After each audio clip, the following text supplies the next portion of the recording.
y luego te paso a ti la palabra y demás. Buenas tardes. Bueno, en primer lugar, disculpar a Begoña Torres, su directora de promoción de las Bellas Artes, que le han surgido compromisos y no puede estar. Me va a tocar a mí presentar el acto. Soy Antonio Sánchez, jefe de exposiciones de la Subdirección de Promoción de las Bellas Artes.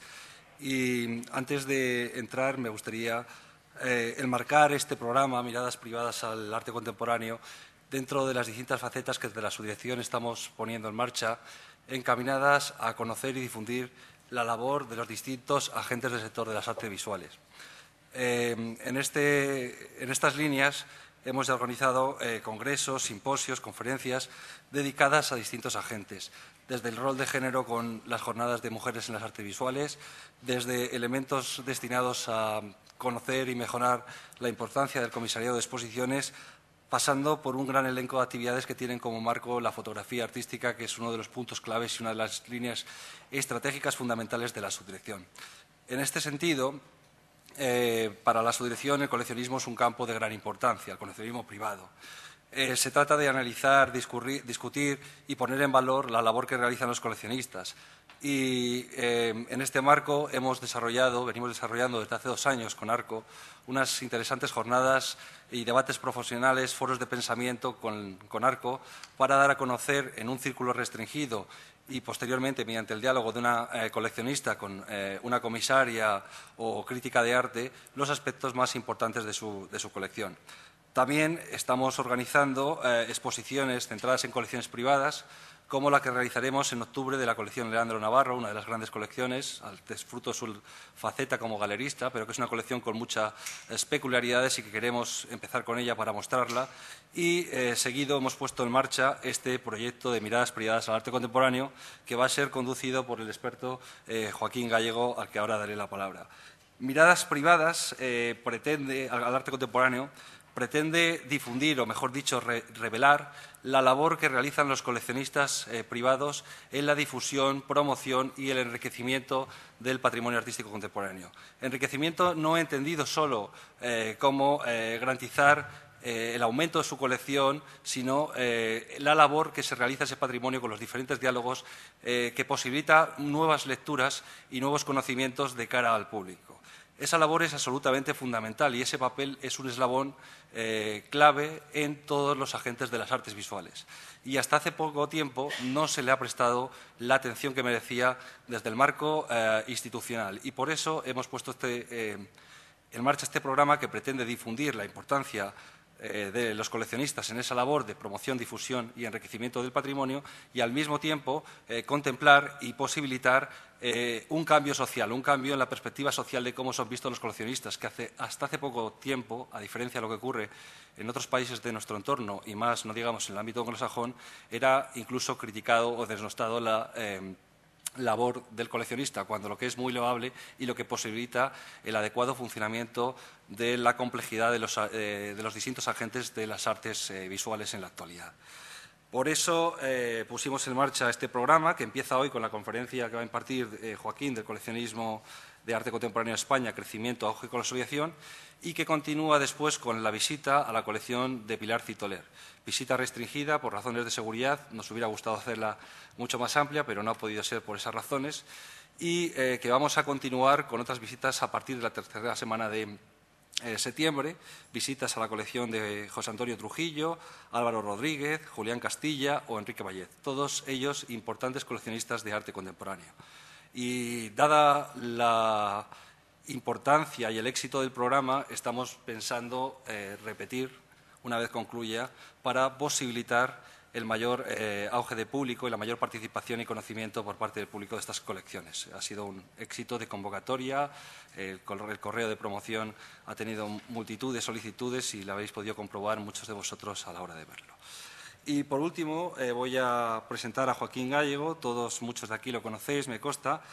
Joaquín Gallego es uno de los mayores expertos en el mercado de arte en España. Ha sido profesor del SEC en Segovia de las materias de mercado del arte y, en la actualidad, es profesor de mercado del arte de la Universidad de Nebrija. Él es director de la empresa consultora Precio y Arte, que se dedica a distintas facetas, sobre todo a al mercado del arte y a la asesoría en la formación de colecciones, y sus artículos se han publicado en múltiples publicaciones periódicas, en diarios, en los que podemos destacar Crítica de Arte, Actualidad Económica, El Economista, Arte Informado, o en su propia página web, que es, sin lugar a dudas, un foco muy importante de la actualidad, de los avatares que está sufriendo el mercado y que recomienda a todos su consulta. Por último, destacar su faceta menos conocida como antiguo galerista. Él dirigió una de las galerías más importantes de arte asiático hoy en Boon, como todos conocéis, pero por coyunturas de la crisis y demás, pues no funcionó, pero era un proyecto muy interesante, que es la Galería Magui Art, especializada en arte asiático, arte chino concretamente, y sin olvidar su otra faceta más erudita, volcada al estudio que le encargamos desde el Ministerio de Cultura para el análisis del mercado del arte, del impacto económico del mercado del arte de España, y sus informes también que han hecho incidencia en un aspecto fundamental, el derecho a participación de los artistas en el mercado artístico, que publicó, encargado por este Ministerio, que publicó en el año 2011. Pues sin más preámbulos, cedo la palabra a Joaquín, que nos va a ilustrar por este complejo mundo del coleccionismo privado y nos va a desvelar la intrahistoria que en muchas ocasiones ocurre tras de sí. Muchas gracias, Joaquín. No sé cómo puede ponerla. ¿Cuál quieres? ¿Esta? No. Es que... Estamos aquí. No te preocupes. ¿Aquí? Sí. Bueno, buenas tardes. La verdad es que muchas gracias por venir en tal día como hoy, con estos calores. Creo que es el peor día para dar una conferencia. Gracias a Dios tenemos aquí aire acondicionado. Bueno, efectivamente, hablar ahora con la crisis de coleccionismo de arte es un poco, digamos, casi obsceno, ¿no? Quiero decir, con la cantidad de problemas que hay económicos. Pero también es cierto que hay que aprovechar, digamos, las coyunturas y ver un poco qué se puede hacer con el tema del coleccionismo desde la situación concreta de nuestro país. Yo he hecho un breve recorrido por algunos coleccionistas y me gustaría un poco luego que hubiera alguna discusión sobre lo que es un poco el coleccionismo. Yo no tengo claro lo que significa ser un coleccionista. Quiero decir, no sé si una persona que tiene 15 obras de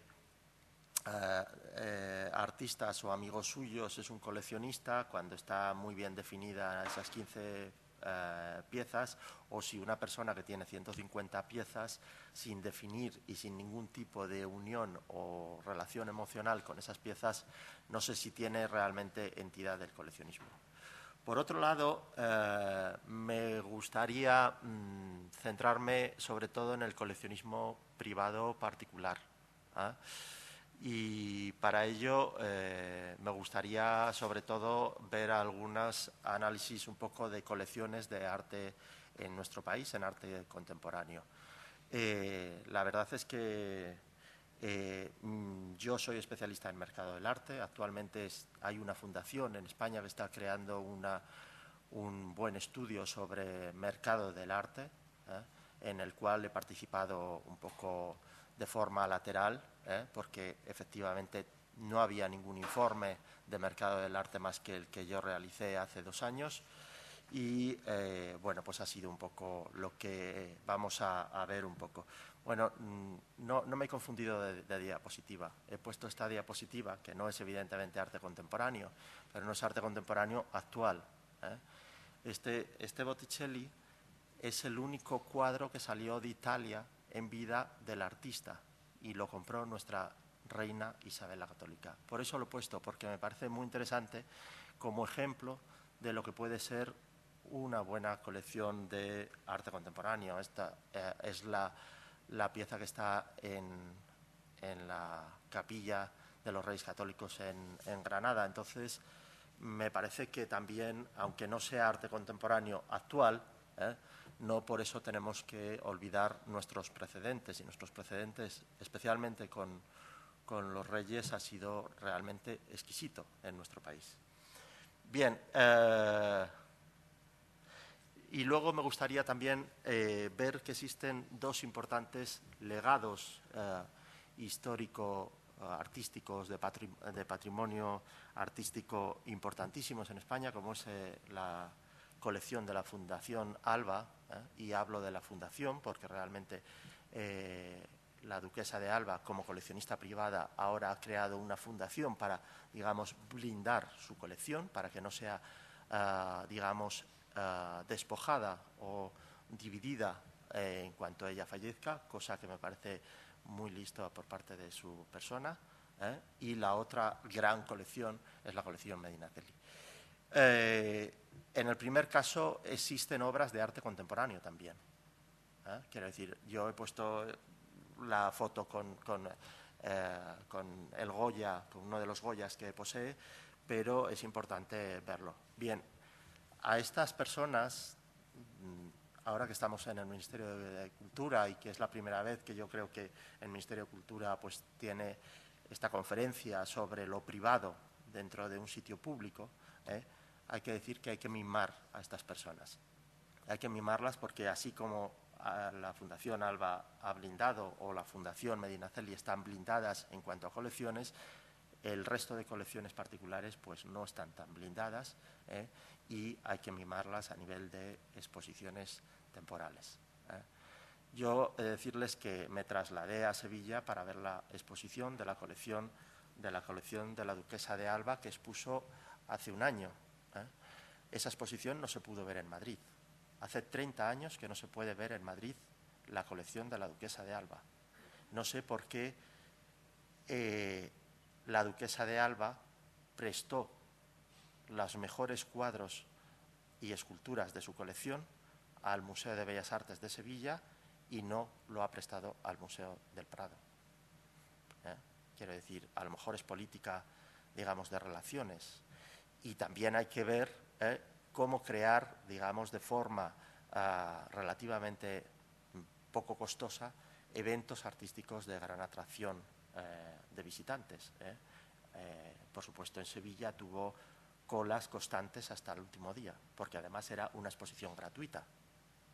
Era todo gratuito, entrada gratuita, visita y la exposición.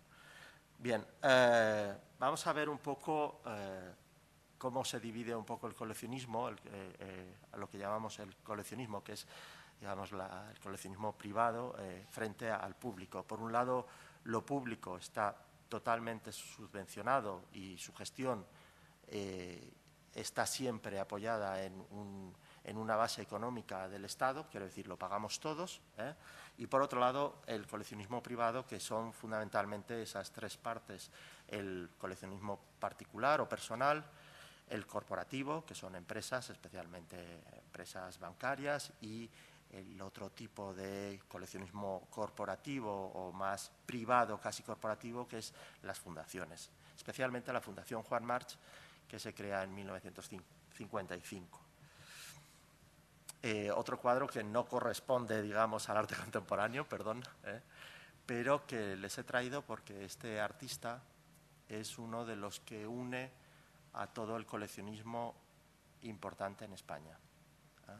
A este artista, Juan van der Hamer y León, bueno, este cuadro concretamente pertenece a la Fundación Godia de Barcelona, y todos los grandes, bueno, tres de los grandes coleccionistas en España poseen obras idénticas prácticamente, realizadas entre 1621 y 1623 de este artista, de este pintor español de bodegones.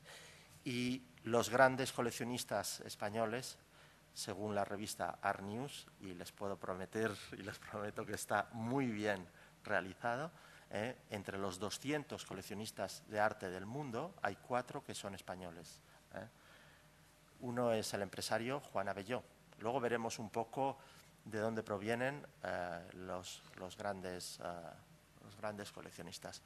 Juan Abelló tiene una colección de arte importante, es un empresario que invierte en arte, y hago esa incidencia en invierte en arte porque realmente él no es visitante de galerías, apenas, y eso es importante.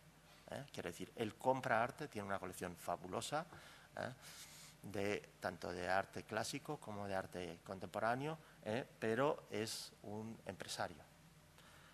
Otra empresaria, la única mujer en este caso, que es Alicia Koplovich. Todos conocemos, digamos, una de las colecciones más privadas. Tiene obras también de arte contemporáneo. Se sabe que tuvo un Francis Bacon que vendió, porque le horrorizaba tenerlo en su casa. Y tiene otras cosas contemporáneas, evidentemente. Está Plácido Arango, que como todos sabemos es empresario de origen mexicano, pero asentado en Madrid, que todos hemos cenado en bares o en restaurantes de su propiedad, y que actualmente es patrono del Museo del Prado. Por cierto, se despide ahora mismo. Yo, desde el Ministerio, me gustaría que alguien le propusiese que hiciese una exposición de sus joyas en el Museo del Prado, ya que se despida a lo grande. Porque es una persona generosa y porque además el coleccionista también tiene un periodo vital de ser coleccionista. Quiero decir, cuando se llega a una cierta edad uno se retira, empieza a ordenar la colección y a pensar en dónde se coloca la colección. Bien, a Plácido Arango luego veremos tanto a él físicamente como una obra de su colección. Él sí compra arte contemporáneo y también tiene un Juan van der Hamer, igual que Juan Abelló, y tiene todos los grandes españoles. Tiene Picasso, tiene Miró, tiene Dalí y tiene, por supuesto, los grandes clásicos españoles, El Greco, Rivera, etcétera, etcétera, Zurbarán, etcétera, etcétera. Y otro de los secretos, o de los coleccionistas secretos, porque realmente el coleccionismo es un tema bastante particular, y además no quieren que haya difusión.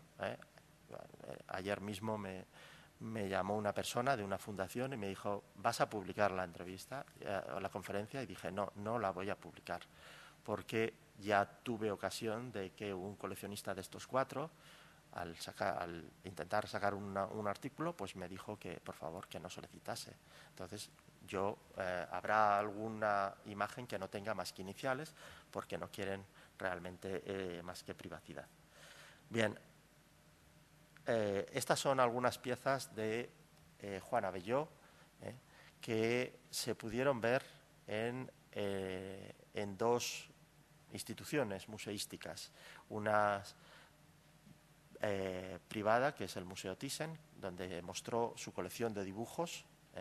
Aquí tenemos parte de dibujos de Juan Gris, de Van Gogh, de Degas, hasta la otra selección también de dibujos en el Museo de Bellas Artes de Asturias. Por cierto, el Museo de Bellas Artes de Asturias es un centro que tiene mucha relación con el coleccionismo privado, lo mismo que el Museo Guggenheim.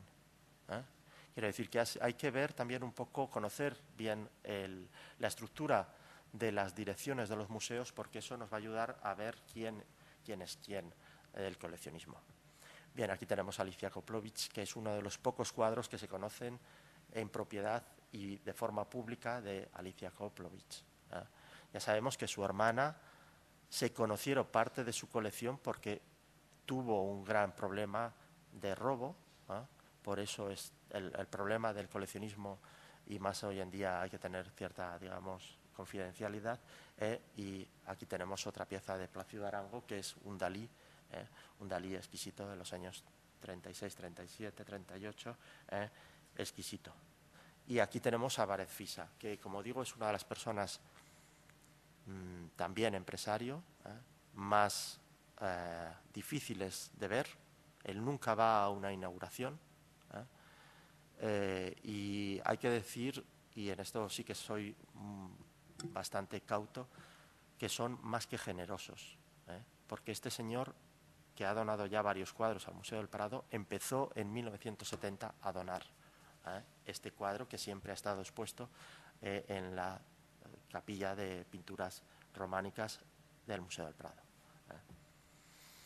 Y, por supuesto, no se podía hablar digamos, el coleccionismo contemporáneo español. Ya hemos visto a los 4 personajes estos particulares importantes, sin hablar de un coleccionismo que se desarrolla a partir de los años 70-75, ¿no? Que es cuando realmente evoluciona este tema. Ya decimos que existe la excepción de la colección Joan March, una de las mejores colecciones de arte español del siglo XX, y existen también el desarrollo de las fundaciones bancarias, especialmente a partir de los años 80, luego veremos un poco cómo evolucionan. Me interesa sobre todo esta colección, la colección Banco de Santander, porque este año le han dado precisamente el premio al coleccionismo corporativo en Arco, y está centrada especialmente en las obras escultóricas contemporáneas. Aquí he puesto un Chillida, pero tienen piezas importantes de Richard Serra, de Anish Kapoor, etcétera, etcétera. Y ellos, además, como colección y como gestión de exposiciones, son en Madrid el centro más importante que trabaja con las grandes colecciones privadas internacionales. De hecho, han traído 3 de esas 200 más importantes: la colección Daros, la colección Rubel y la colección Patricia Sandretto Rebaudengo. Ella es Patricia, una coleccionista privada italiana, que para mí es la mejor coleccionista europea de arte contemporáneo. Lo digo con mayúsculas porque, además de ser coleccionista, es mecenas, es decir, produce las obras de arte. Es lo mismo que se hacía cuando la Iglesia y los reyes se encargaban las obras. Ellos ponen el dinero y eligen a los artistas para que les produzcan la obra para su colección. Esta colección se pudo ver en la Fundación Santander, que por desgracia ahora no tiene sede en el centro de Madrid. Bien, por otro lado, además de la Fundación Banco de Santander, está la Fundación La Caixa, que es hoy en día es la empresa de gestión cultural más importante de nuestro país, y ha sido principalmente importante por la colección de arte internacional que en aquellos años, en los años 80, comienza la también persona más influyente del mundo del arte contemporáneo, que es María Corral, entre el 85 y el 2001, creando la colección Testimonio. Hay que tener en cuenta que nosotros acabamos de terminar prácticamente una dictadura. 5 años o 10 años más tarde se produce esta colección para conseguir o importar arte contemporáneo internacional en nuestro país. Consigue reunir 3.000 obras de 1.000 artistas internacionales que están o que gestionan en esos 2 grandes centros expositivos que son Madrid y Barcelona. Ya sabemos que Sevilla y Zaragoza serán sus nuevas sedes, y que posee o introduce en nuestras colecciones el arte contemporáneo internacional de grandes artistas. Por otro lado, la tercera, que es el Banco BBVA, que se centra especialmente en arte español del siglo XX, y del que he puesto este cuadro de Miró, y que realmente ha expuesto temporalmente en su sede de la Castellana. Bien, quería hacerles también un poco de lo que ha sido el coleccionismo privado a nivel de exposiciones. Se ha hecho una exposición en la Bolsa de Madrid en el 2008, concretamente, esta de Empresas con Arte, exclusivamente con piezas relacionadas con las empresas o coleccionismo corporativo privado en nuestro país. Estuvo gestionada y comisariada por Juan Luna, un comisario y conservador del Museo del Prado, y fue realizada en 2008. Por cierto, era solamente pintura. Bien, la más reciente y la más importante, la que se acaba de terminar en la Fundación Godia en marzo, en 2011 y 2012, Barcelona Colecciona. Se ha hecho desde una entidad privada y se ha creado con fondos de colecciones particulares privadas de Barcelona, Barcelona-Cataluña. Realmente esto es una forma de crear también o enseñar obras de arte de esas colecciones al público. Y es importante porque crea además fuerza a nivel, digamos, de identidad cultural en Barcelona. Es cierto que en Madrid no ha existido y que a ver si la comunidad o alguna otra persona pues empieza a gestionarlo. Y otras dos exposiciones, la que tuvo lugar como tesoros de las colecciones privadas madrileñas, gestionada por Alfonso Pérez Sánchez, con pinturas desde el siglo XV hasta el siglo XX. En la tercera de esas tres exposiciones, otra comisaria del Museo Reina Sofía, Paloma Esteban, pues expuso algunas piezas como el Dalí de Plácido Arango en torno al siglo XX. Y, por último, citar, en este caso no de arte contemporáneo, pero sí de arte del siglo XV hasta Goya, la también exposición realizada por Alfonso Pérez Sánchez de pintura española recuperada por el coleccionismo español. Es decir, obras vendidas o en colecciones particulares internacionales recobradas para España, para el patrimonio histórico español, por el coleccionismo privado.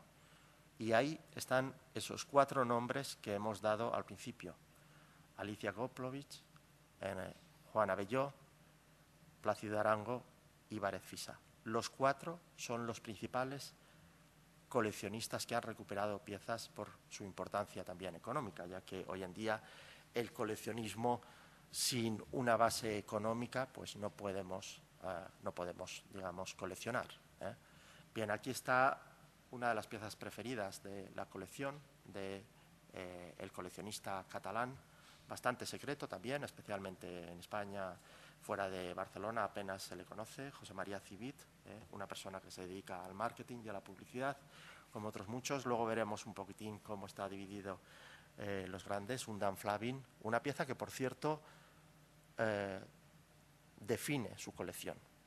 Es un coleccionista de arte conceptual y de arte no figurativo, con lo cual vamos a ver que él, además de ser empresario, es una persona culta, con varias carreras, entre ellas filosofía, y bien estudiado en arte contemporáneo. Aquí tenemos otra de las grandes colecciones, en este caso provenientes del mundo artístico, aunque el fondo económico para inversión en obras de arte le provenga de temas familiares. Helga de Alvear, como todo el mundo sabe, es galerista y además es coleccionista. De hecho, ella personalmente confiesa que es mejor compradora que galerista. Quiero decir que ella cree que es mejor gastadora en obras de arte que en producción de exposiciones de su galería. También hay que decir que si los cuatro coleccionistas que hemos visto al principio, empresarios, están dentro de los 200 más importantes del mundo, Helga de Alvear es la única galerista española que está entre las 100 personas más influyentes en el arte contemporáneo mundial en cuanto a galerismo. Aquí tenemos otra pieza, y la he puesto después de Helga de Alvear, porque el artista es Stefan Bakenhol, es un artista que lleva o que representa la galerista Helga de Alvear, de origen alemán, y que está en otra de las grandes colecciones, en este caso gallega, que es la de Carlos Rosón. Por cierto, para quien no tenga la documentación de un poco quiénes son los grandes coleccionistas, luego lo veremos. La Feria de Arte Contemporánea Arco es dinámica y gestiona muy bien las relaciones con los coleccionistas privados, porque son fundamentalmente quienes le salvan la feria, aunque ahora mismo especialmente en época de crisis. Aquí tengo otra colección de Barcelona, la colección AD, que ha sido actualmente vendida en Christie's por temas económicos. Quiero decir, igual que hay personas que gestionan y crean una colección de arte, pues llega un momento que la crisis les afecta a ellos y se tienen que desprender. Y me gustaría hablar también sobre este tema, porque si Walter Benjamin habla del coleccionista como antiespeculador porque retira realmente la obra de arte del circuito mercantil. También es cierto que algunas colecciones que son de importancia mayúscula como esta, pues vuelven al mercado. Y de hecho se han vendido prácticamente todas las obras. O lo mismo que esta, que por temas, es una colección particular de Madrid, que por temas de salud, pues vendió la coleccionista. Una colección de fotografía exclusivamente. Aquí tenemos 2 piezas de Chema Madoz. Y se hizo fundamentalmente por 2 vías. Una, las subastas, en este caso la casa Phillips and Purry, y por una galería dedicada a fotografía dentro de España, que revendió su colección. Aquí tenemos otro de los grandes empresarios, también con colecciones desconocidas, que es Villarmir, y que posee más bien obra clásica. Aquí tenemos este Rivera excelente que ha restaurado el Museo de Bellas Artes de Sevilla y que ha prestado para eso. Y aquí tenemos otra de las colecciones madrileñas importantes, que si podemos la iremos a ver, y que es una persona que compra y vende obras de arte. Es una colección bastante generalista, es decir, que tiene obras de todo tipo. Vemos un Darío Villalba, que es el cuadro, el retrato que tenemos a mano izquierda, de ese joven, pero debajo tenemos un mueble del siglo XVIII o tenemos una escultura renacentista, una medusa. Quiero decir, hay personas que tienen estas colecciones, digamos, globales o generales. Y vamos a ver cómo podemos delimitar o clasificar lo que es una colección. Esta es una fotografía de un artista bastante difícil, que es Joseph Beuys,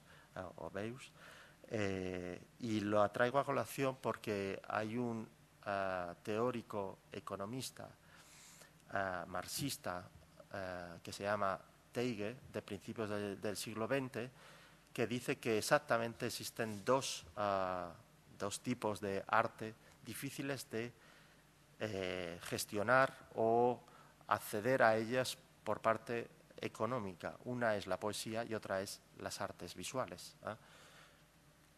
Bien, este tipo de coleccionistas, el general, el que contiene obras de todo tipo, es el que yo llamo generalista. El generalista es el que tiene ese eje vertical, que es el eje del tiempo, que lo tenemos a la mano izquierda, que va desde el arte contemporáneo o tiempo actual hasta la antigüedad. Es decir, todos los 4 grandes coleccionistas poseen esa longitud de tiempo en sus colecciones, desde el señor Várez Fisa, desde arqueología hasta arte contemporáneo.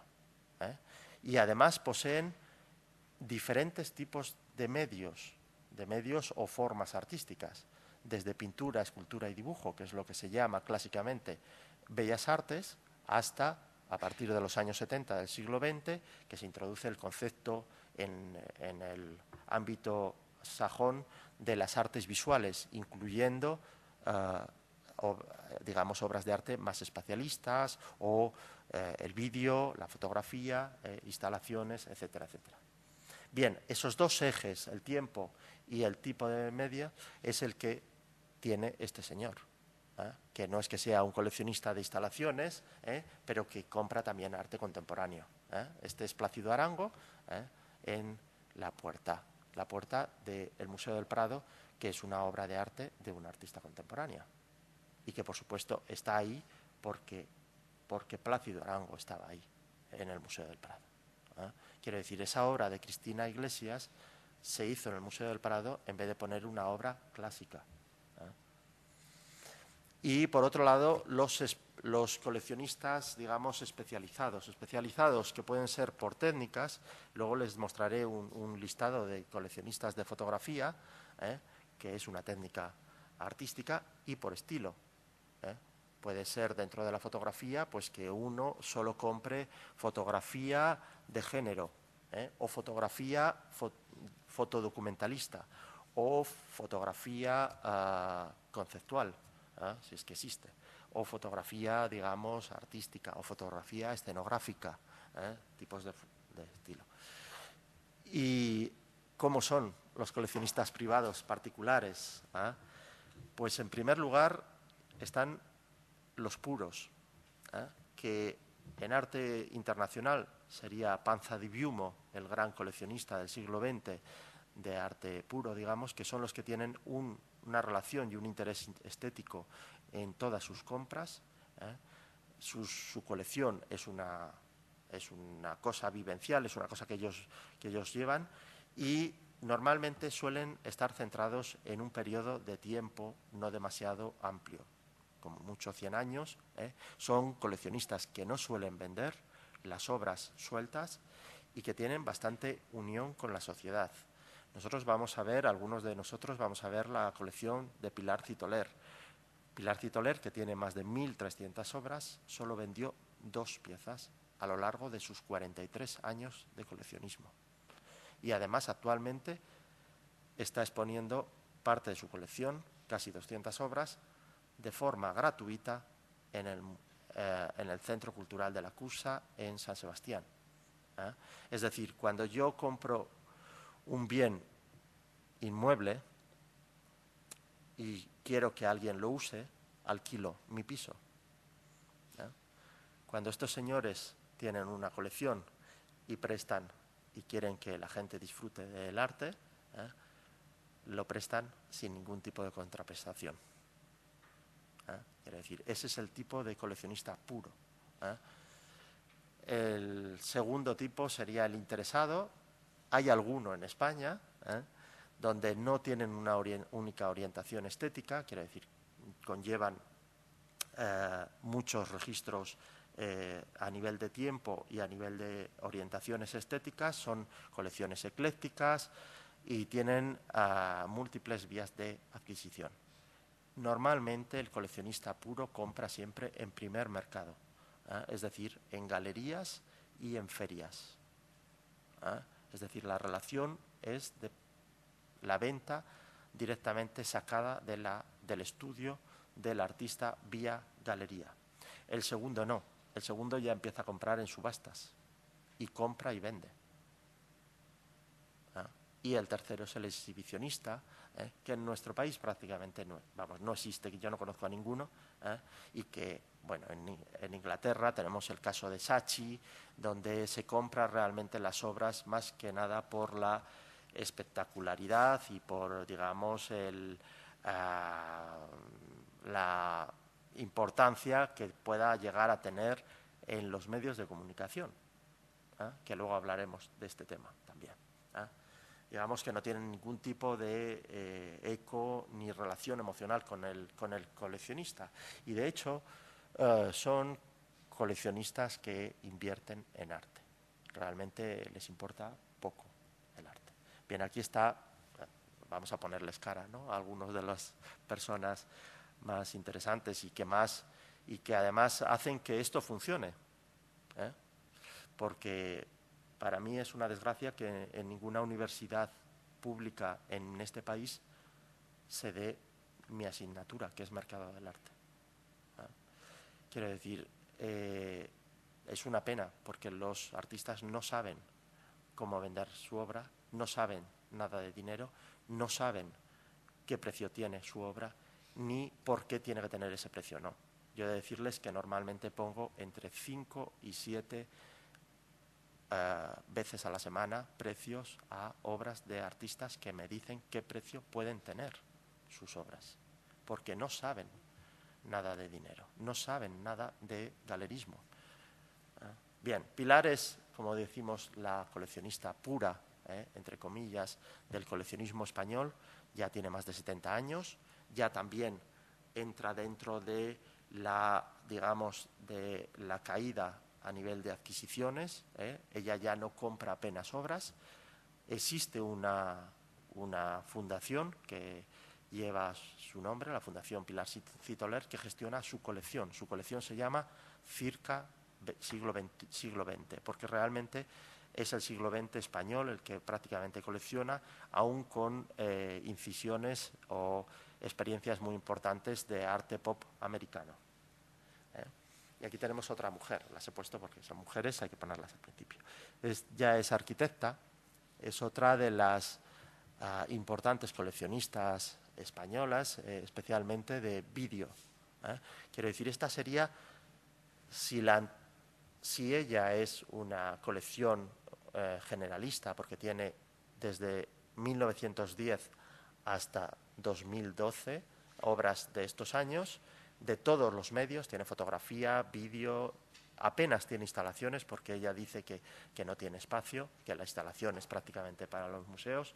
Por cierto, ella es una de las coleccionistas privadas que más insertadas o más relaciones tiene con cosas públicas, porque es la jefa, bueno, es la patrona de honor del Museo Reina Sofía, es miembro del patronato del Reina Sofía. Quiero decir que también es bueno que existan estas personas dentro de la gestión de los museos. Teresa Sapey, sin embargo, es una coleccionista específica. Está centrada exclusivamente en videoarte de los últimos 20 años, solamente actuales. Internacional. Ella es de origen italiano, arquitecta. Aquí tenemos otro de los coleccionistas también más privados. De hecho, yo le quise hacer una entrevista hace 4 o 5 años y me dijo, no quiero salir en la prensa, ya hay alguna otra fotografía, ya se ha editado un catálogo de su colección, prácticamente muy privado, pero bueno, pues él conoce perfectamente el mercado, es un señor que lleva comprando más de 30 años en primer mercado español e internacional. De hecho, tiene piezas de arte contemporáneo importantísimas de arte internacional. Por cierto, me contaba él a nivel privado, dice, claro, es que cuando vino Warhol a España me quisieron vender a mí un retrato de Warhol, pero claro, es que costaba tantísimo dinero que yo no pude en aquel momento asumirlo. Bien, él pertenece al sector de los abogados, que es un sector también bastante importante dentro del coleccionismo particular español.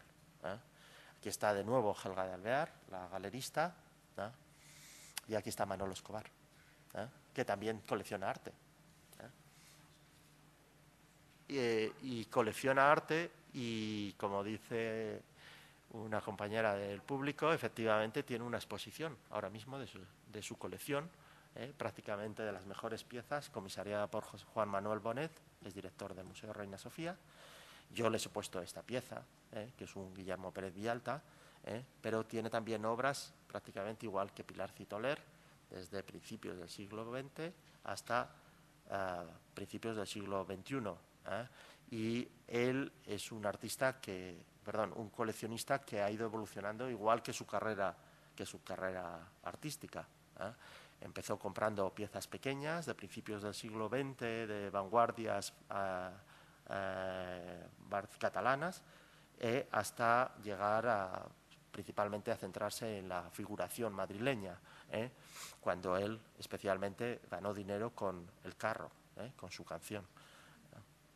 Por cierto, él siempre dijo que él, cuando estaba pactando, entrando en la casa musical, dice, yo lo único que quería no era ya firmar y estar en una casa importante musical, quiero decir, una productora, sino lo único que quería era el Antonio López que tenía el jefe de esa casa musical, ¿no? Y aquí tenemos a Carmen Thyssen. Bien, Manolo Escobar ha dejado su colección de forma gratuita, igual que Pilar Citoler, a el Centro de Arte de Alcobendas. Es decir, y no es la primera vez que este centro de arte expone una colección particular, porque ha expuesto también la colección Bragales, que es una colección de un empresario santanderino importantísima, de forma también gratuita en ese espacio. Es decir, está consiguiendo importantes exposiciones de arte contemporáneo de forma casi gratuita. Evidentemente tiene que pagar el seguro y el transporte, y si se hace catálogo, el catálogo, pero no tiene que invertir en otros tipos de compras, adquisiciones y demás.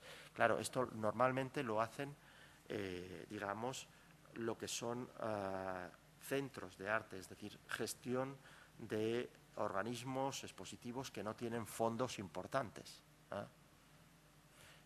Interesante también, por cierto, el Museo Reina Sofía, que en un principio comenzó como centro de arte y que cuando estuvo María Corral, pues expuso a grandes colecciones particulares, la colección Philips, la colección Guggenheim, y prácticamente desde esa dirección hasta la actualidad no se han hecho exposiciones de coleccionistas privados. ¿Qué es lo que ocurre? Que ahora con la crisis hay que mirar al coleccionismo privado, porque no hay dinero para comprar. Quiero decir, a mí me parecería indecente que se gastasen 5 millones en una obra de arte, habiendo la crisis que hay en este país. Que lo ha hecho algún museo, como el Museo del Prado, pero hay que tener en cuenta que el Museo del Prado actualmente posee ya más de la mitad de autofinanciación. Es decir, es un organismo público que está intentando gestionarse y administrarse como una gestión semi-privada, cosa que todavía no ha conseguido el Reina Sofía. Bien, y aquí está la baronesa con su colección. Bueno, esto, claro, el cuadro de atrás no es una obra de arte, digamos, conocida, es una de esas típicas obras de arte que ella tiene, digamos, más dudosas artísticamente, más decorativas, por decirlo de otra manera, y que, pues como ella dijo en una entrevista hace muy poquito en El País, no lo debe estar haciendo muy mal cuando su museo apenas tiene déficit. Y cuando ha creado en Málaga otro con su colección, cuando expone en Barcelona y cuando por ahora en Madrid todavía mantiene parte de su colección. Bien, ¿y qué podemos hacer con esto del coleccionismo privado? Pues insertarlo o injertarlo dentro del coleccionismo público. Y a mí cuando me dicen que los museos son las nuevas catedrales laicas, me parece muy bien, pero eso podemos decirlo que fue hasta los años 70 y pico o hasta el 80. Ahora hay que mirarlo como una fábrica de cultura. Tiene que fabricar conocimiento, porque los museos son fuentes de conocimiento principalmente, y tienen que estar bien gestionados, tienen que tener una cadena de producción de conocimiento. Entonces, ese concepto a mí me parece mucho más interesante que el de catedral, como el que va a refrendar su fe o a pedir, digamos, las oraciones al arte o a los artistas. Bien, he de decirles una cosa, los museos en nuestro país son los principales compradores de arte.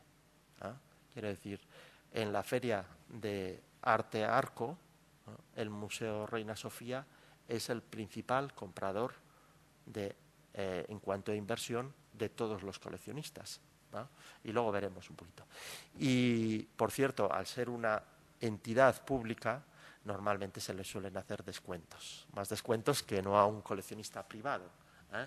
Y eso es por una cosa que en el mercado del arte se llama el efecto rebound o el efecto de contagio. Es decir, si el museo público posee una pieza de Ólafur Eliasson, los coleccionistas privados van a seguir ese tipo de compras. Es decir, los directores de los museos públicos tienen también mucha influencia en el mercado del arte.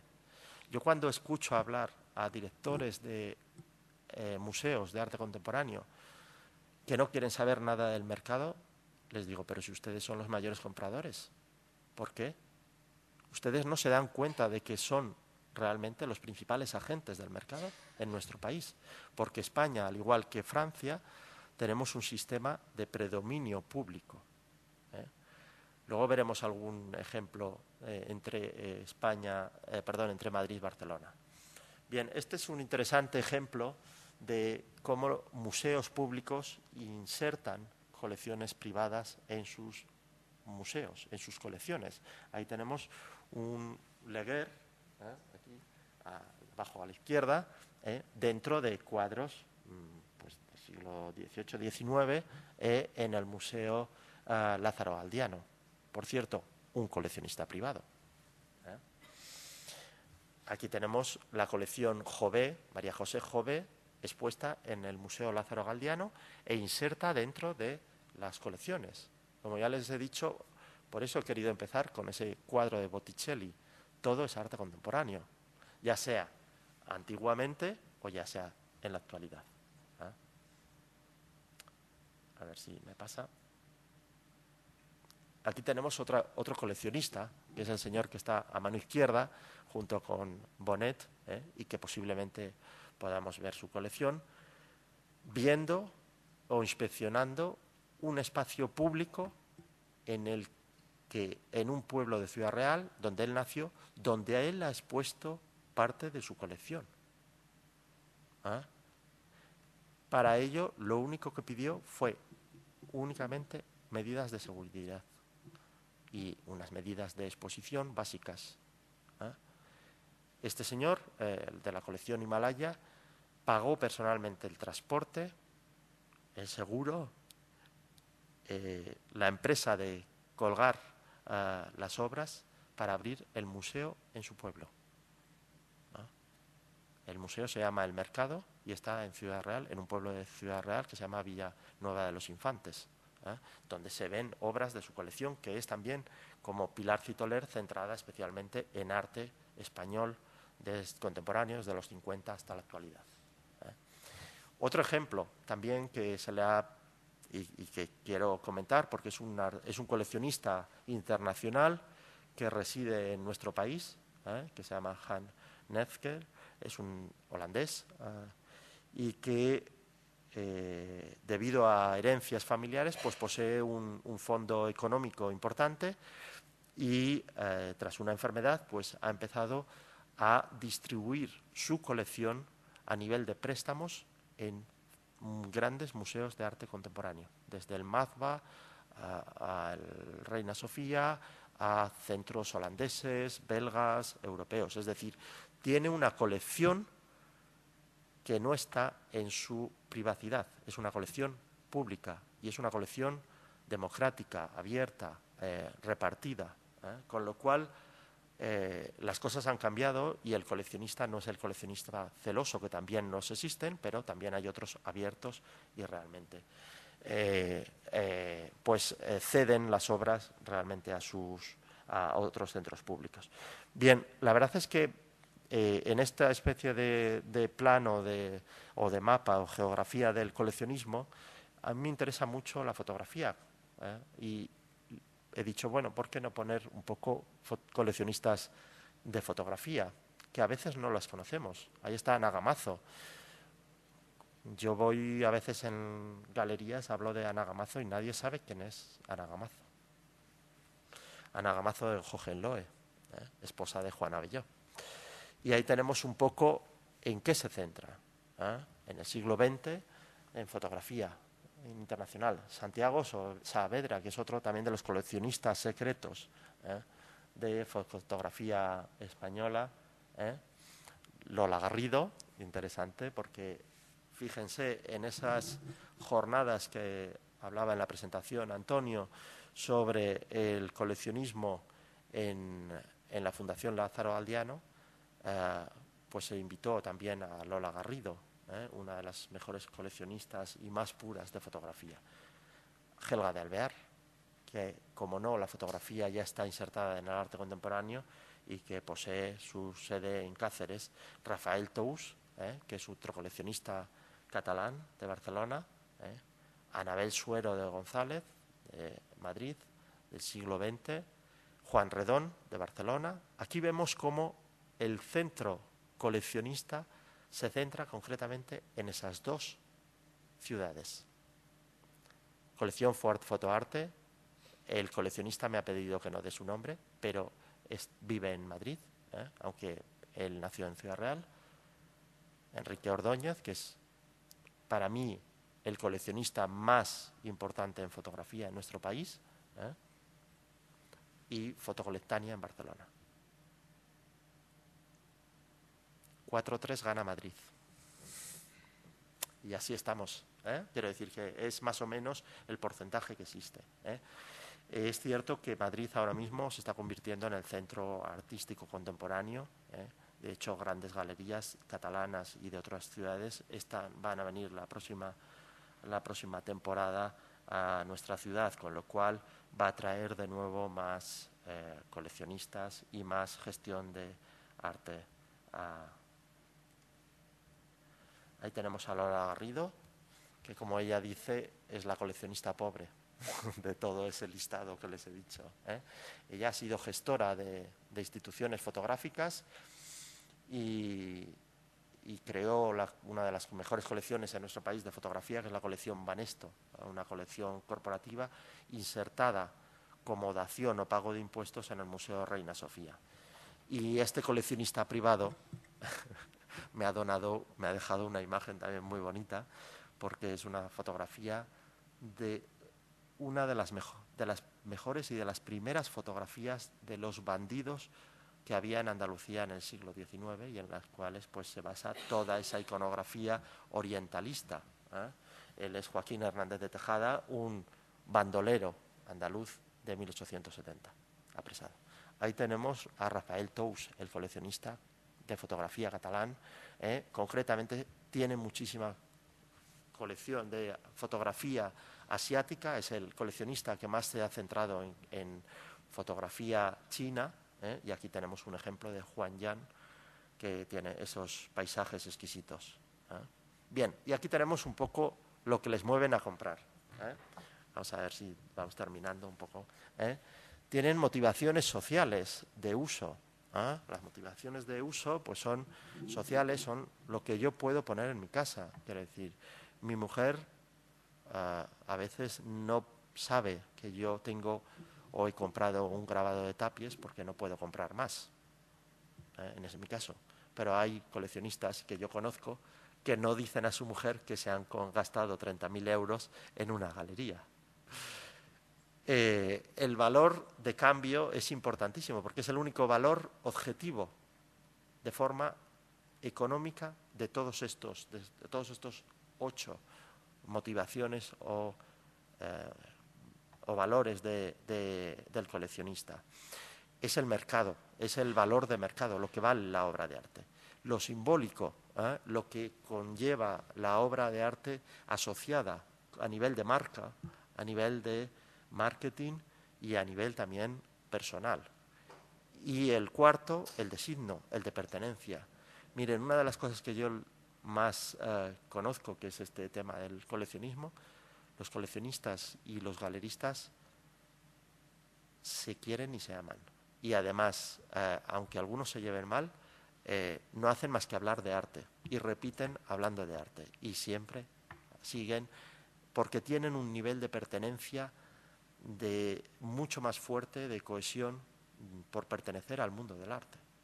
De hecho, se puede acceder a estas personas que de otras formas son casi prácticamente inalcanzables por el mundo del arte. Bien, los individuales son el valor de poseer, de acaparar, el espacio privado, el desafío intelectual y la ordenación o clasificación de su colección. Fíjense, he cogido esta fotografía porque también tiene una obra de Cristina Iglesias. Y esta es otra de las grandes coleccionistas particulares de nuestro país. En este caso también una empresaria, Liliana Godia, en Barcelona. Su fundación se llama Fundación Godia. Aquí tenemos a Carlos Rosón. Aquí tenemos a la Fundación Coca-Cola, que está especializada en arte español y portugués del siglo XX, muy enfocada en fotografía especialmente, y que compra además especialmente en Arco, en la Feria Arco, porque dentro de sus estatutos como fundación le obliga a comprar en la feria. Y hay colecciones que se dan privadas, que se dan a la vista, como la de Helga de Alvear, que ha creado el museo con su colección en Cáceres. Y aquí tenemos un tema más que discutible, y luego ya, si quieren, entramos a discutir. Y es el goce del valor del arte desde un microambiente, que es el microambiente del arte, donde se pueden tocar y disfrutar de forma íntima las obras de arte, a macroambientes que son el conocimiento de las obras de arte por medio de los medios de comunicación e Internet. He puesto esta imagen de los príncipes en la Galería Juan Aizpuru porque están tocando las obras de arte. Nosotros aquí seremos unos 30, 40 personas que estamos dentro del microambiente artístico. Conocemos galerías, tocamos obras de arte, etc. El 99% de los interesados en arte no poseen el contacto con el microambiente artístico. No entran en galerías privadas, no tocan las obras de arte. Van a ver como mucho museos o conocen a los artistas por internet o por medios de comunicación. Es decir, que tenemos un conocimiento real, presencial, por parte de una minoría, y dentro de esa minoría hay otra minoría que posee un nivel económico para comprar, que son los coleccionistas, y otra mayoría que conoce el mundo del arte por medios de comunicación o museos. Es decir, que los coleccionistas privados, dentro de ese microambiente, son un público dentro de los museos de conocimiento, pero a la vez son clientela potencial en cuanto entran en una galería. Quiero decir, el buen galerista es el que huele a los coleccionistas. Es decir, ya no porque compren o no, sino simplemente porque puedan ser potencialmente compradores. Es decir, que sepan apreciar el microambiente. Y, por supuesto, frente a ese microambiente exclusivo de los coleccionistas, reducido por la forma económica, está evidentemente el consumo anónimo, que es el que hoy en día mueve cifras importantes, que son los visitantes de los museos y los turistas.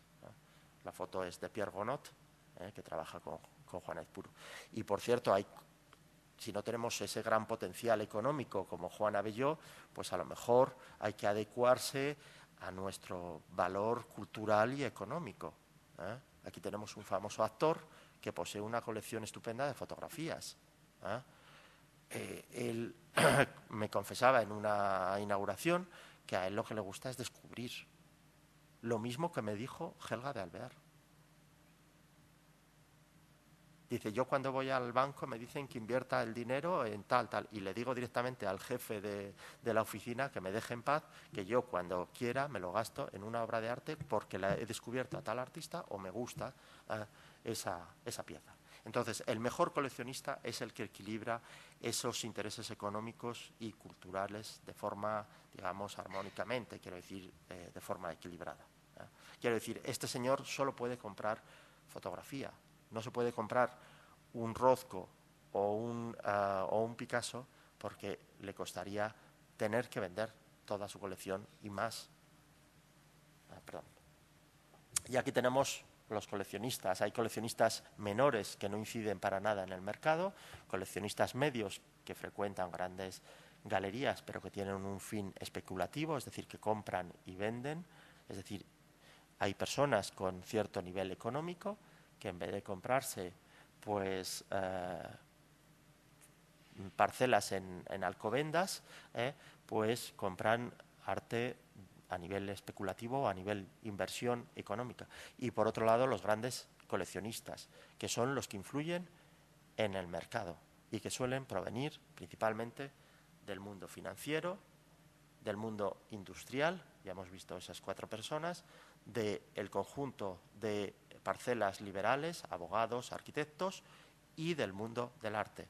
Leandro Navarro, Helga de Alvear, Guillermo de Osma, etcétera. Y aquí tenemos una división entre Madrid y Barcelona. Por un lado les he puesto colecciones particulares que funcionan a nivel de gestión, por un lado a nivel público en Madrid, con 3 coleccionistas privadas de principios del siglo XX, Vega Inclán, el Museo Romántico, el Museo Cerralbo y el Museo Lázaro Galdeano. 3 personas, coleccionistas particulares de su época, que la institución pública ha absorbido. Por otro lado, están grandes instituciones privadas gestionadas fenomenalmente y con un gran potencial económico en nuestra ciudad, que hacen sombra a los museos a nivel de calidad artística. Y sin embargo, Barcelona tiene, fíjense, 3 grandes fundaciones de coleccionistas de arte contemporáneo actuales. No tienen ningún gran centro artístico de coleccionista privado de principios del siglo XX.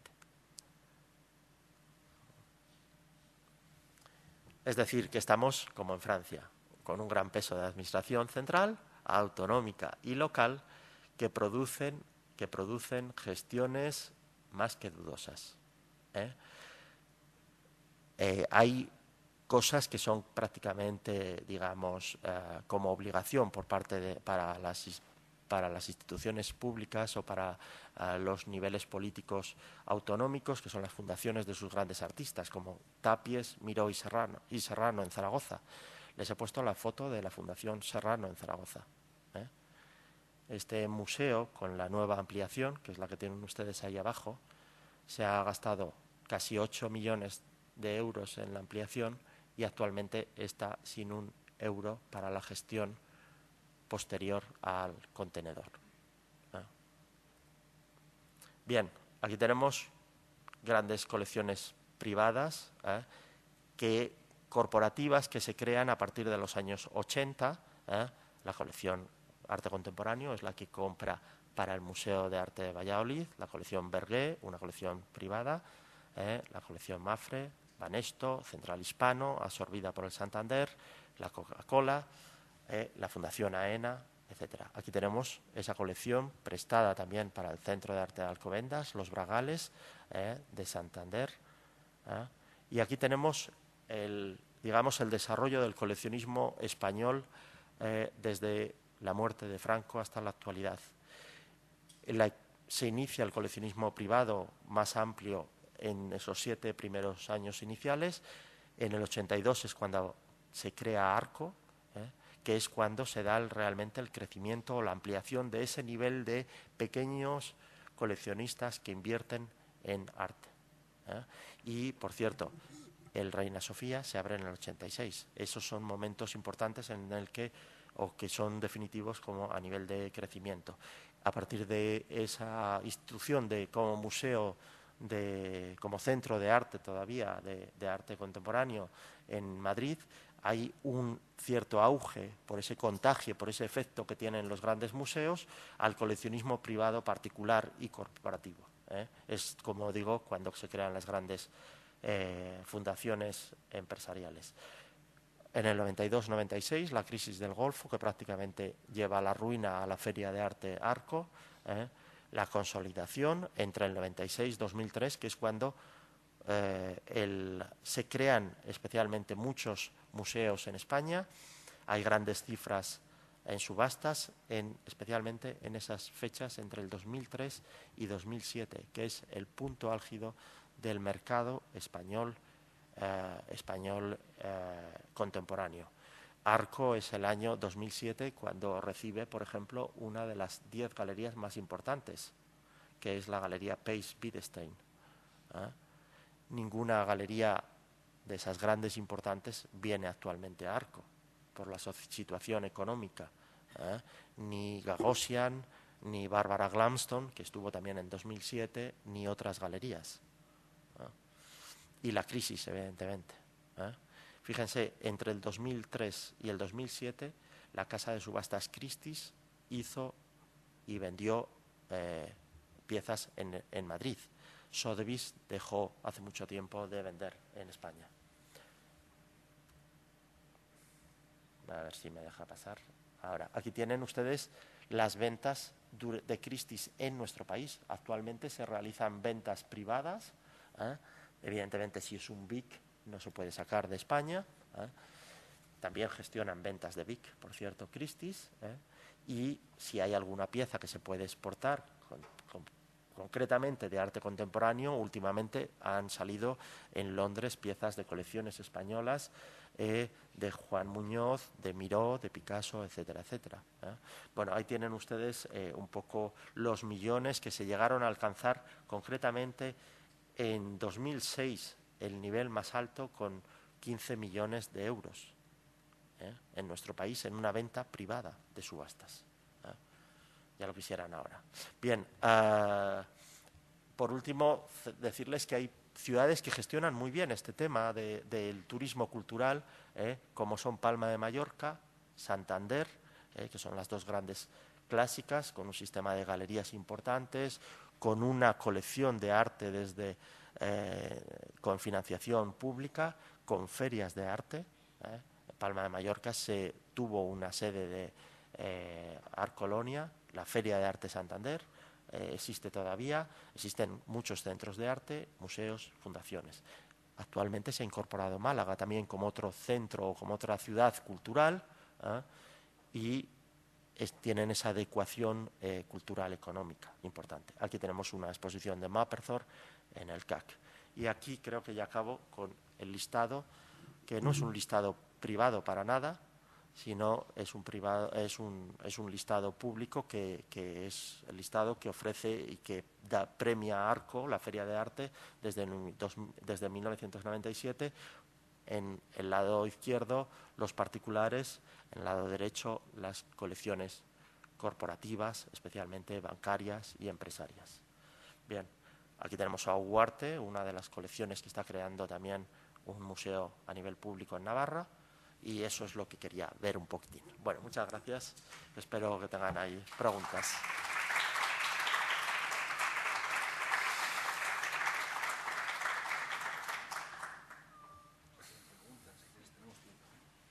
No sé si hay alguna pregunta. Carmen. Sí, sí.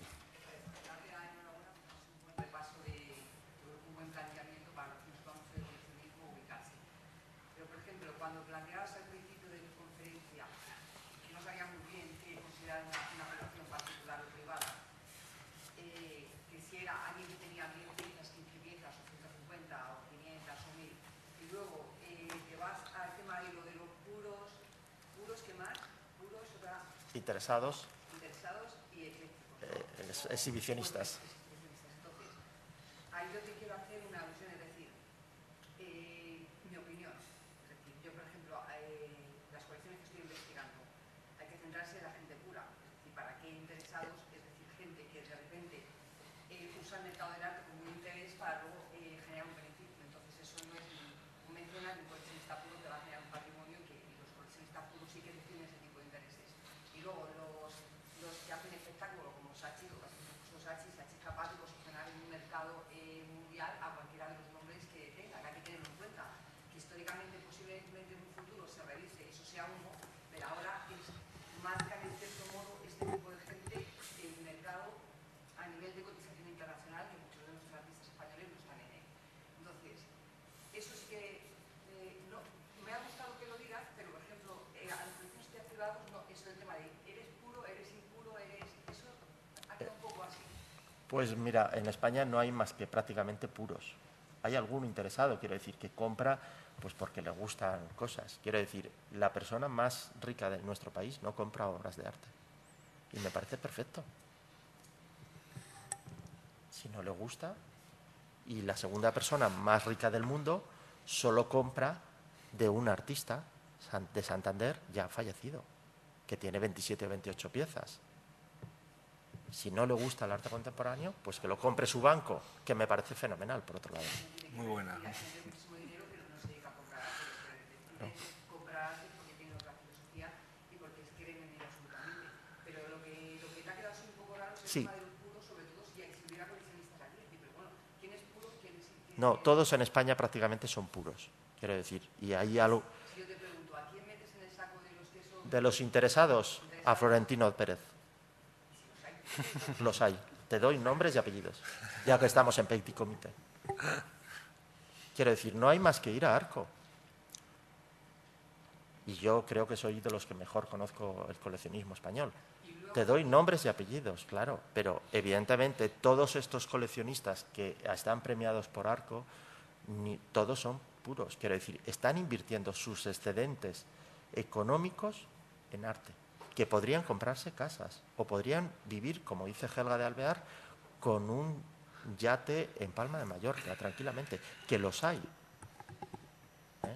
Y Carmen Thyssen es una coleccionista del segundo tipo, está clarísimo. Y ahora sabemos que está vendiendo parte de su obra. Quiero decir, es que la división es clarísima. A veces tienen que vender, es decir, no solo tienen que vender, pero a veces tienen que vender o bien porque quieren comprar otras piezas o porque quieren sustituir. Ella tiene el yate y además tiene obras de arte. Helga de Alvear no tiene yate. Está claro. ¿Puedo hablar un segundo? Sí. No olvides, Carmen, que el coleccionista y exhibicionista que hace referencia a Joaquín a veces está alimentado por los propios galeristas. Y ahí están los ejemplos de Damien Hirst con el White Cube y de Warhol con Gagosian, que ellos son los que han inflado el mercado de esos, porque controlan el stock de más del 70% de la producción. Y cuando salen... No. Interesados exhibicionistas, pero yo, por ejemplo, en un trabajo de investigación con la Complutense, donde, por ejemplo, en mis testimonios con los coleccionistas no hablo del mercado, porque el tema de hablar del mercado es algo, es decir, el que tiene un dinero lo tiene y lo compra, y es difícil que le digan por cuánto pagaron y cuánto. Mira, Carmen. Yo voy más antiguo al personaje, al perfil de ese coleccionista, pero que ha sido muy valiente al decir eso. Perdona, esto lo dice Ángela Betese, que es una de las especialistas en mercado del arte y que editó el libro Invertir en Arte, el libro más importante editado en los últimos 20 años, junto con otro italiano, Francesco Poli, hace 50 años. Quiero decir, que no me lo invento yo, no son clasificaciones mías, lo reconozco, eso lo reconozco, pero creo que son bastante claritas, quiero decir, y que nos sirve para diferenciar. Y de todas formas, hace 10 días, ayer estuve en una colección particular, preciosa además, y además le felicité, en la cual además estuve explicando, pero hace 10 días estuve en otra, de arte contemporáneo, y nos enseñaba solamente lo que había comprado en los 2 últimos años. Este señor, yo la fui a visitar con una amiga mía que es periodista de uno de los grandes periódicos, y la periodista me decía, claro, es que tú te sabes ya no los artistas, sino que sé exactamente dónde la ha comprado, cuándo la ha comprado y el precio que la ha comprado. Cuando salí de esa colección, que era la colección de los últimos 2 años de sus inversiones en arte, le dije, este señor se gasta 100.000 euros al año en arte. Bendito sea, porque de estos no quedan ni 5 en España. Ni 5 en arte contemporáneo. ¿Por qué piensas que hay tanto ocultismo? Porque es decir, a mí me cuesta, pero al final yo llego a ello. Lo que pasa es que siempre, yo ahora que acabo de tesis, hasta que no la publique, yo tengo conversaciones privadas que se hacen literalmente y con autorización. Entonces, quizá porque no nos protege el Estado, no nos protege el Estado, porque se llama con Estados Unidos, que es otra manera de coleccionar, no tiene nada que ver Latinoamérica. Aquí, ¿qué es lo que pasa? ¿No les genera confianza en esto? No les genera ni confianza ni ningún beneficio económico. Bueno, yo no voy a hablar, si me lo permites. Sí, es un problema, pero yo también los comprendo. Mira, la coleccionista que vamos a ver esta tarde estaba alarmada, porque claro, se ha editado una convocatoria y ha habido muchísima repercusión, cosa que me interesa y que además agradezco. Pero claro, es que esta señora ya ha tenido un robo en su casa. O sea, ya no entramos en el tema de confianza, ya entramos en el tema de seguridad. Bueno. Entonces, yo creo que con eso hay que tener. Son coleccionistas privados que tienen a buen recaudo, porque suelen tenerlo bastante bien asegurado. El que tiene 1.300 obras no tiene todas las obras aseguradas, te lo prometo. Te lo prometo. No, es carísimo, es un problema económico. Exactamente.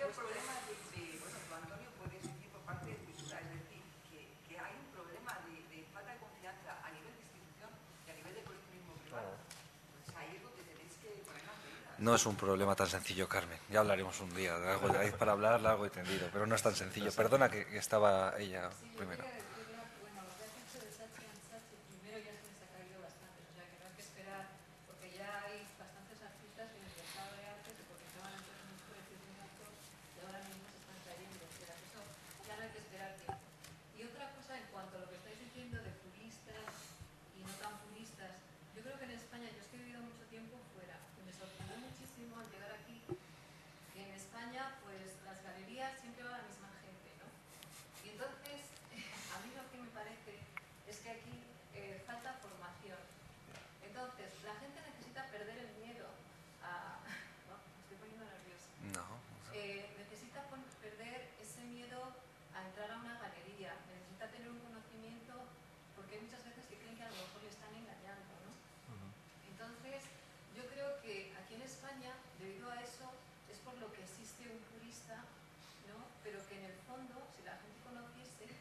habría mucho Mucho más. más cerca.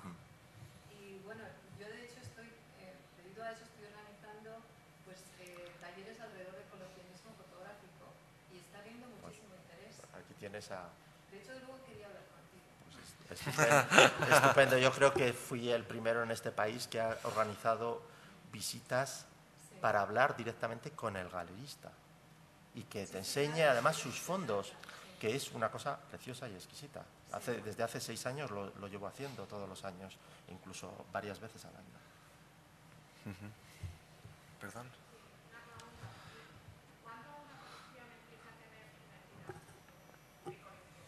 Una persona puede tener dinero, puede tener necesidades de comprar arte. Es buena pregunta. Ahí te voy a dar una respuesta también de una coleccionista. Dice, yo empecé a saber que era coleccionista cuando mis cuadros no cabían estar colgados en mi casa. Ahí me di cuenta que era una coleccionista. Y lo digo porque ayer estuve en una casa donde todos los cuadros estaban colgados dentro de la casa. Y hay una declaración de un cómico americano que se llama Steve Martins, que él no compra más cuadros de los que les caben en la casa. Entonces, para gustos colores, porque realmente todas las colecciones tienen nombres y apellidos y son completamente diferentes. Sí, hay otra pregunta. Adolfo, por favor.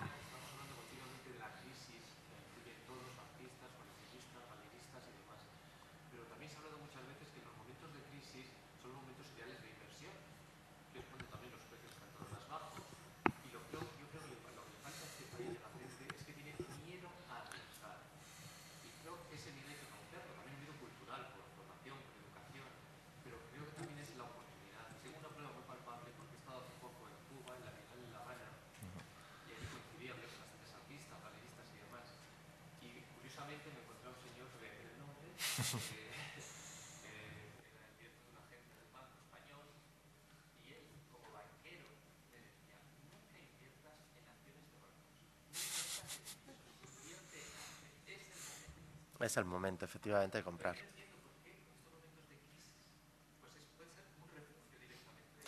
Bueno, todo está estudiado, ¿eh? Aquí, quiero decir, yo sigo con los libros, ¿eh? Quiero decir, aquí la gente no lee mucho, y especialmente clásicos del mercado, pero los grandes bancos como UBS y otros recomiendan que un gran empresario invierta entre un 10 y un 15% mínimo en obras de arte.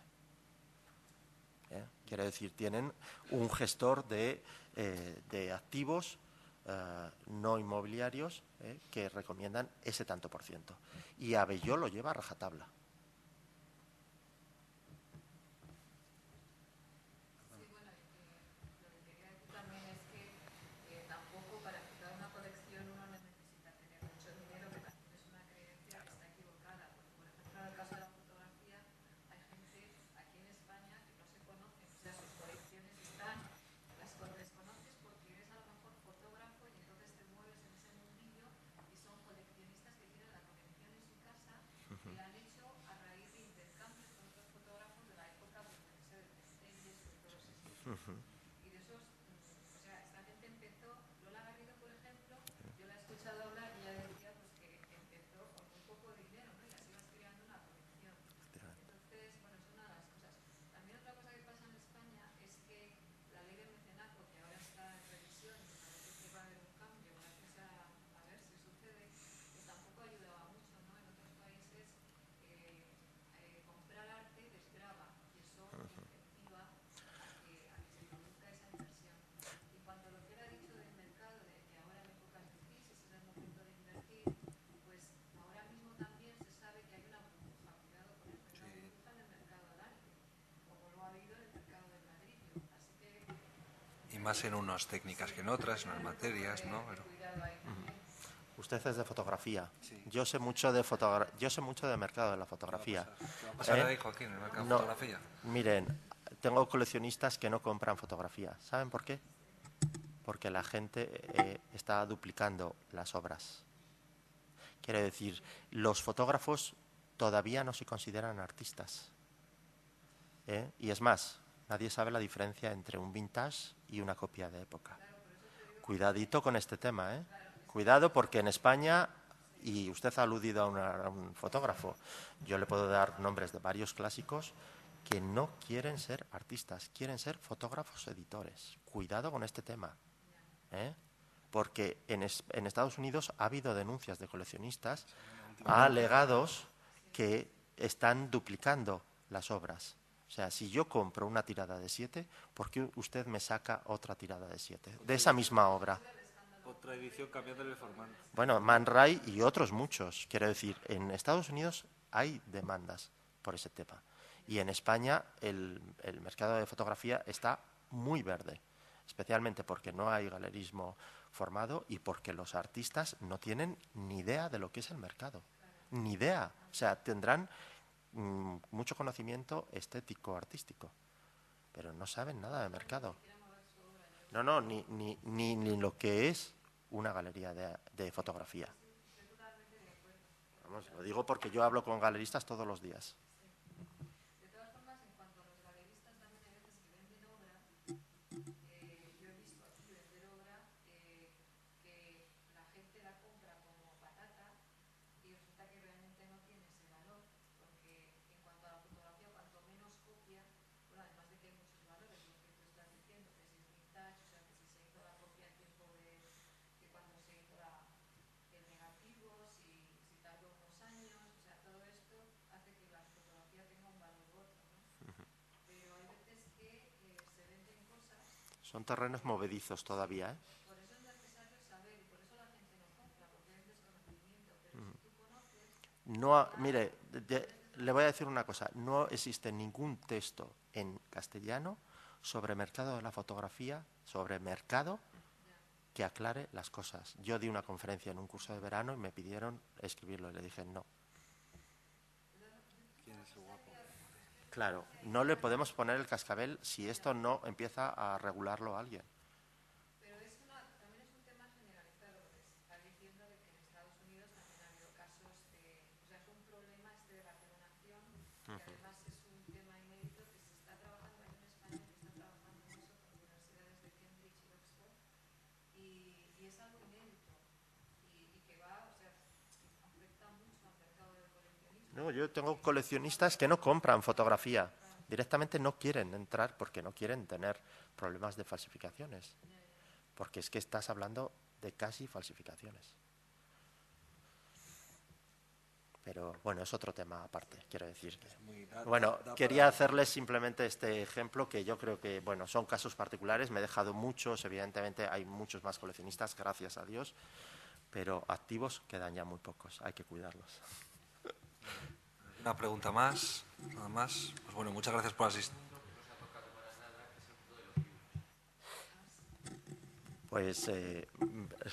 Adolfo sabe mucho de libros. Pues me parece fenomenal, porque todos los grandes, bueno, todos los coleccionistas que yo he visto, todos los españoles, y por eso le digo que todos los que yo conozco, que son todos, casi todos, dentro del primer grupo, que es el de artistas, el de coleccionistas puros, perdón, consideran la biblioteca como obra de arte.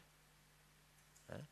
Cosa que cuando a mí me lo dijeron, dije, anda, qué extraño, ¿no? Dice, no, mi biblioteca está completamente archivada con todos los catálogos razonados. Miren, si yo voy a una facultad de Bellas Artes, me quedo manco si alguien de Bellas Artes sabe lo que es un catálogo razonado. Cosa imprescindible en el mercado del arte.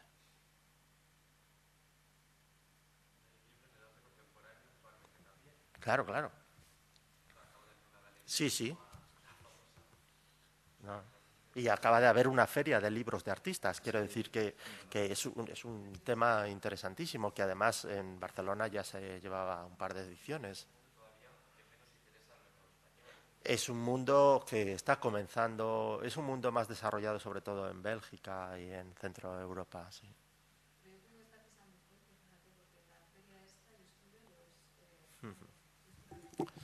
A ver, si yo pregunto aquí cuánto maneja Arco, ¿alguien me lo puede decir? De dinero. Claro, estamos hablando de dinero. Cifras. De ventas, claro. Él sí las sabe y las tiene publicadas en el mercado, en el informe este. Él las tiene publicadas. Dicen. Es curioso, ¿eh? Saberlo. Quiero decir, no, es que aquí nadie habla de dinero, pero todos dependemos de ese dinero. Quiero decir, porque ese dinero genera todos los estratos inferiores. Y no digo inferiores a nivel, sino previos, si quieren, desde el proveedor, que es el artista, cosa que, por supuesto, esto para los artistas les resulta una blasfemia, hasta el consumidor, que es el coleccionista, otra blasfemia para mis amigos los coleccionistas. Tanto uno como otro, quieran o no, es un mercado, que no está regulado escrituralmente, pero que tiene sus reglas, digamos, de protocolo, no escritas. Y por eso hay que entrar en el microambiente. Y por eso los fotógrafos que no saben nada de mercado están en la inopia. Porque no van a galerías, porque no saben. Y ahora publico otras 5 de estas que yo ya he vendido y las publico porque sí. Hombre, desde luego. Hombre, por supuesto.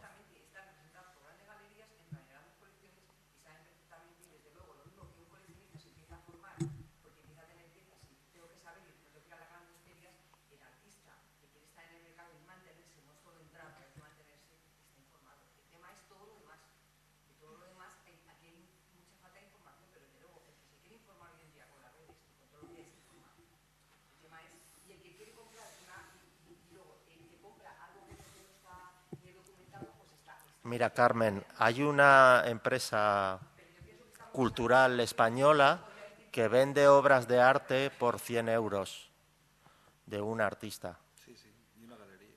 Y galerías. Esa misma fotografía que un señor ha comprado por 5.000 euros, pero en edición mucho más múltiple y con una edición limitada.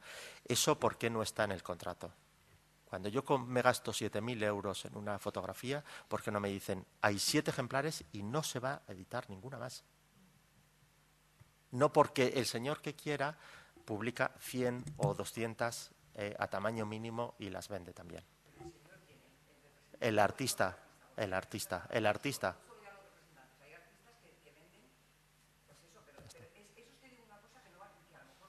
No, por supuesto. No, esos son los expulsados del mercado. Por supuesto. No, yo no doy nombres, pero vamos, los hay, y muchos. Pero vamos, el mercado del arte no es solamente la fotografía, de hecho, en la fotografía tan solo ocupa el 2-3%. Gracias a Dios. Ya está cambiando, la cosa. Hombre, eso esperamos, ¿no? Por el bien de nuestro país y de los artistas que aquí operan. Porque otra de las cosas que pasan muchas veces es que no hay ni siquiera, por ejemplo, en el caso de la fotografía, que es lo que más conozco, no hay ni siquiera terminología. ¿Cómo que no? No. Volvemos a los libros. Perdona, hay libros de fotografía. Porque hay veces que lo llaman líquida una cosa, otras veces lo llaman de otra forma y no hay realmente, no está, ¿sabes? No hay una... Bueno, es una tierra movediza todavía, pero realmente quien sabe, sabe. Y las galerías saben, los galeristas saben, porque además hay un instituto de arte contemporáneo que les envía información de cómo editar, de cómo vender, de cuáles son los documentos. Para eso se ha constituido además esa agrupación, asociación de coleccionismo, que exige que se les dé bien los certificados, para que haya una normalización de este tema. Quiero decir, cuando yo me compro un frigorífico me dicen las instrucciones. Cuando me compro una fotografía no me dan instrucciones ni me van a decir, mire, esto es único. Es decir, no sé si te ha quedado claro, pero la fotografía es un tema tal. Pero vamos, no. La charla mía era sobre coleccionismo y no quiero que se vaya solamente a fotografía. Quiero decir que realmente hay que aprovechar ahora mismo en momentos de crisis, y lo digo ya en plan curioso, el Museo Reina Sofía se está planteando hacer exposiciones de coleccionistas privados porque le salen a casi 0 euros. Y hay que aprovechar este tipo de simbiosis que son un poco peligrosas porque estás haciendo también valoración económica de las colecciones particulares al exponerlo en un museo público. Pero yo creo que hay que aprovecharse porque es que no hay otra. No hay otra. Quiero decir, yo no puedo preparar una exposición de Warhol si me va a costar, si va a ser una blockbuster y me cuesta 1,2 millones de euros. Porque eso lo hace sobre Hopper el Museo Thyssen y hace 3 exposiciones. Y ya veremos ahora que se le ha caído el fundraising. Por eso hablaba yo de la fábrica de la cultura, porque hay que saber muy bien cuáles son los departamentos en los que dividir un museo. Prácticamente los museos públicos no tienen en España departamentos de patrocinio. No sé, Antonio te manejará más, pero yo creo que llegan a 5 o 10 como mucho. Y los que ahí no funcionan, o sea que es algo normal. No funcionan porque para funcionar un departamento de patrocinio y marketing tienes que tener al frente personas que controlen ese mundo, y las que ahí no lo controlan como deberían controlarlo. Es un mundo muy complejo, es un mundo muy difícil, más la coyuntura actual, y que se necesita bastante moverse para que, y a largo plazo, medio y largo plazo, para que dé rentabilidad, y eso no sucede. No sucede. Y a vistas a la rentabilidad social es mejor invertir en otras cosas que invertir en un museo. Ese es el problema.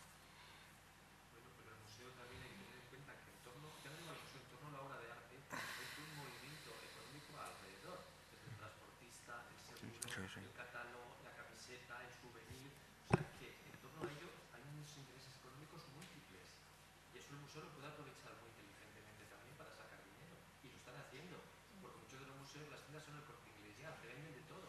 Sí, el Museo Thyssen lleva exactamente ya 4 años que la tienda la instala en la última sala de la exposición, completamente como todos los museos americanos desde hace muchos años.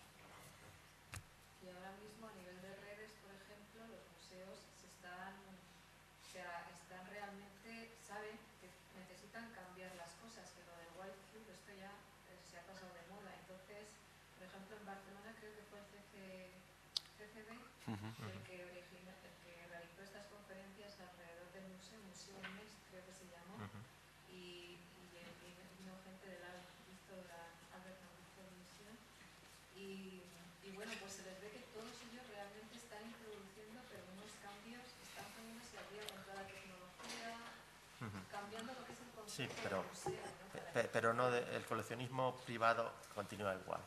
Quiere piezas únicas, piezas de calidad.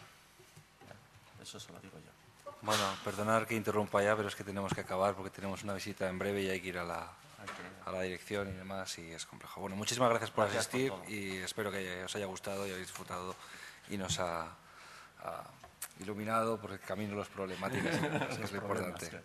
Muchísimas gracias. Gracias.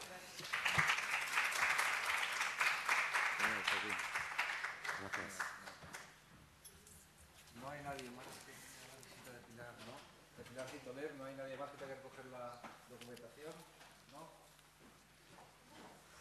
A ver, alguien para estos temas.